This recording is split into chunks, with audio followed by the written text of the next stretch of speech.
Hello，次元百子櫃嘅觀眾大家好，我係 Anson Kong 江業生。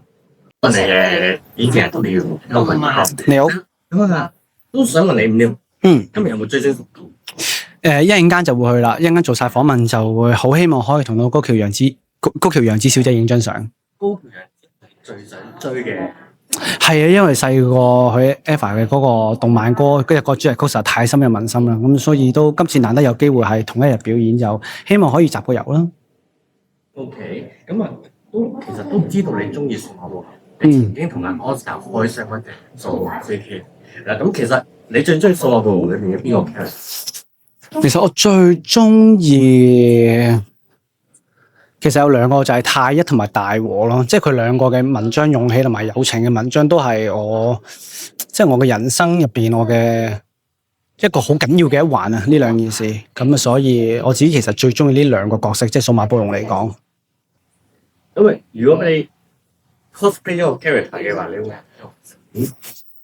如果俾我 cosplay 一個 character 嘅話，如果唔計啱啱我唱過，我想 cosplay 做善日啦，鬼滅嘅善日，因為我好中意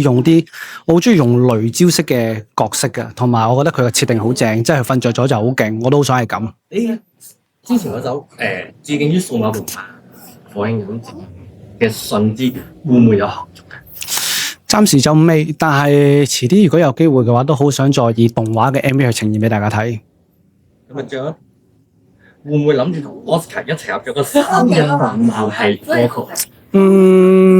實有機會嘅，咁啊睇下嚟緊會唔會自己又寫一首可能關於呢一類型嘅熱血歌曲啦。咁因為我嚟緊我嘅歌曲都可能偏向一啲情歌方向，就冇乜啲太熱血嘅元素。但係呢件事一直都喺我底蘊度嘅，咁啊有機會嘅話都睇下幾時咧就再做過呢隻新嘅咯，可能。咁仲有係想中意動漫觀眾你啲 fans 玩句。希望大家都如果中意動漫嘅話就繼續沉迷落去啦，但係就冇荒廢你哋嘅學業。始終讀書都要緊，但係本人認為動漫入邊嘅世界都可以學到好多嘢，所以家長們唔需要太過限制於你哋嘅子女去睇卡通片或者睇動漫嘅。多謝。